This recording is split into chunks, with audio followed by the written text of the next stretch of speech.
Hi everyone, welcome to Global Shorthand Academy. இந்த வீடியோவில் நம்ம இங்கிலீஷ் ஷார்ட்ஹேண்ட் லெசன்ஸ் கிராமலாக்ஸ் பார்ட் 2 நம்ம வந்து பார்க்க போகிறோம். ஆல்ரெடி பார்ட் 1 வந்து பார்த்துருந்தோம் சாப்டர் 3க்கு அப்புறமா. இது வந்து பார்ட் 2. ஓகே, இதுவுமே ரொம்ப சிம்பிள் தாங்க. கிராமலாக்ஸ் தான் என்ன, அடிக்கடி வர வார்த்தைகள்லாம் நம்ம கிராமலாக்ஸ் ஆர் லெட்டர் வேர்ட்ஸ்ன்னு சொல்லிட்டு சொல்லுவோம். அது எழுதுகிற சைன்ஸ் வந்து பார்த்தீங்க அப்படின்னா லோகோகிராம்ஸ் ஆர் வேர்ட் லெட்டர்ஸ் அப்படின்னு சொல்லிட்டு சொல்லுவோம். கரெக்டுங்களா? இப்போ இங்க சில அடிக்கடி வர வார்த்தைகளை எப்படி ஷார்ட்டா எழுதுறது, கான்சனன்ஸை யூஸ் பண்ணி அப்படின்றத வந்து பார்க்க போறோம். ஆக்சுவலா இது பி ஸ்ட்ரோக்கு, பி கான்சனன்ட்டுக்கு உண்டான ஸ்ட்ரோக்கு. இது வந்து டி, இது வந்து சே, இது வந்து கே. இந்த மாதிரி நம்ம வந்து படிச்சிருக்கிறோம். இதே அழுத்தி எழுதணும் அப்படின்னா இது வந்து பி, இதையே அழுத்தி எழுதணும் அப்படின்னா இது டி, இதை அழுத்தி எழுதணும்னா இது வந்து ஜே, இதை அழுத்தி எழுதணும் அப்படின்னா கே அப்படின்னு சொல்லிட்டு வெறுமனே அப்படிதான் நம்ம வந்து சொல்லிட்டு இருந்தோம். கரெக்டுங்களா? இதுக்கப்புறமா அப்படி சொல்ல போறது கிடையாது. இந்த கான்சனன்ஸே ஒரு பொசிஷன்ல எழுதுறது மூலமா அது ஒரு வார்த்தைகளுக்கு நம்ம வந்து என்ன பண்ணிட போறோம் அப்படின்னா அலோகேட் பண்ணிட போறோம். ஓகேங்களா? இதுக்கப்புறம் அந்த வார்த்தைகள் வந்துச்சுன்னா நம்ம இப்படி தான் எழுதணும். அந்த வார்த்தைக்கு ஃபுல் ஸ்டோக்ஸ் போட்டுட்டு இருக்கக்கூடாது. ஃபார் எக்ஸாம்பிள், இப்போ புட் அப்படின்ற ஒரு வேர்டு பார்க்குறீங்க அப்படின்னா இதுக்கு ஃபுல் ஸ்டோக் வந்து பூ இட்டு, இந்த இடத்துல நம்ம வந்து வவ்வல் வைக்கணும் இல்லையா? இப்படி எழுதாம என்ன சொல்றாங்கன்னா நீங்க த்ரூ தி லைன்ல பி ஸ்டோக் வந்து எழுதிருங்க. இப்படி எழுதினீங்கன்னா அது வந்து புட்டு. அதே மாதிரி பி, கோட்டுக்கு மேல நீங்க வந்து பி ஸ்டோக் எழுதினீங்க அப்படின்னா அது வந்து பின்னு சொல்லிட்டு. சரிங்களா? வவ்வல் எதுவுமே வைக்க வேண்டாம். 2பினா அந்த பி ஸ்ட்ரோக்கே த்ரூ தி லைன்ல எழுதிடணும்.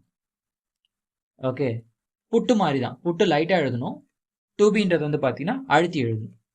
புரியுதுங்களா? நெக்ஸ்ட் இட்டு, இட்டு வந்து பார்த்தீங்கன்னா கோட்டுக்கு மேலே நம்ம டி ஸ்ட்ரோக் எழுதுனா போதும். ஓகேங்களா?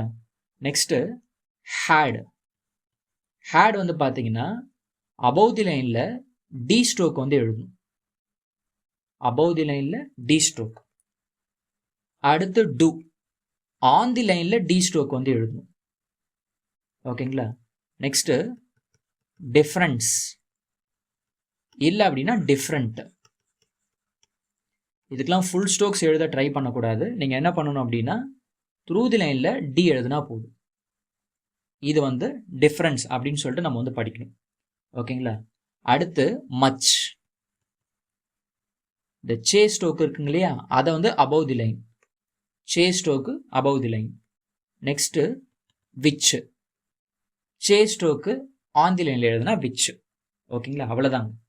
எப்படி கிராமலாக்ஸ் 1 வந்து டெய்லி ப்ராக்டிஸ் பண்ணிட்டு இருக்கீங்களோ அதே மாதிரி கிராமலாக்ஸ் பார்ட் 2 வந்து பார்த்தீங்க அப்படின்னா டெய்லி வந்து ப்ராக்டிஸ் பண்ணுங்கள். இது ஒன்றுத்துமே வந்து பார்த்தீங்கன்னா ஆஃப் பேஜ் எழுதி பார்க்கணும். ஆஃப் பேஜ் எழுதி பார்க்குறது மட்டும் இல்லாமல் லெசன்ஸ் முடிக்கிற வரைக்கும் டெய்லியுமே வந்து டெஸ்ட் எழுதி பார்க்கணும். ஓகேங்களா? தென் இதுக்குண்டான எக்ஸசைஸ் வந்து இருக்குது. Exercises 15 and 16. இது ரெண்டுமே வந்து பார்த்தீங்க அப்படின்னா சென்டென்ஸ் எழுதுகிற மாதிரி இருக்கும்.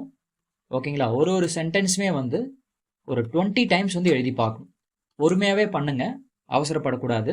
ஓகேங்களா? மிஸ்டேக்ஸ் நிறைய ஆகும். நீங்கள் புரிஞ்சுட்டு பண்ணிங்கனாலே வந்து போதுமானது. எந்தளவு நீங்கள் பொறுமையாக பண்ணுறீங்களோ அந்தளவு நீங்கள் நல்லா அண்டர்ஸ்டாண்ட் பண்ணிப்பீங்க. அவசரமாக பண்ணிங்க அப்படின்னா மறந்து போயிடும். சரிங்களா? அதனால் வந்து ஒரு லைனுமே 20 டைம்ஸ் வந்து எழுதுங்க. மொத்தம் வந்து பார்த்தீங்க அப்படின்னா எக்ஸசைஸ் 15ல் ஒரு 5 லைனு, எக்ஸசைஸ் 16ல் வந்து ஒரு 6 லைன் வந்து இருக்குது. ஓகேங்களா? இதை முடிச்சிட்டிங்க அப்படின்னா நம்ம அடுத்த சாப்டர் வந்து போயிடலாம். அடுத்த சாப்டர் இன்னும் கொஞ்சம் இன்ட்ரெஸ்டிங்காக இருக்கும். ஓகே, வவல்ஸில் நம்ம வந்து ஐ அவு வந்து விட்டோம் இல்லையா? ஸோ அது கூட இன்னும் ஒரு 2 வவலையும் சேர்ந்து நம்ம வந்து என்ன பண்ணுவோம்னா படிப்போம். ஓகேங்களா? அது அடுத்த சாப்டரில் நம்ம வந்து பார்க்கலாம். சரிங்களா? தேங்க்யூ.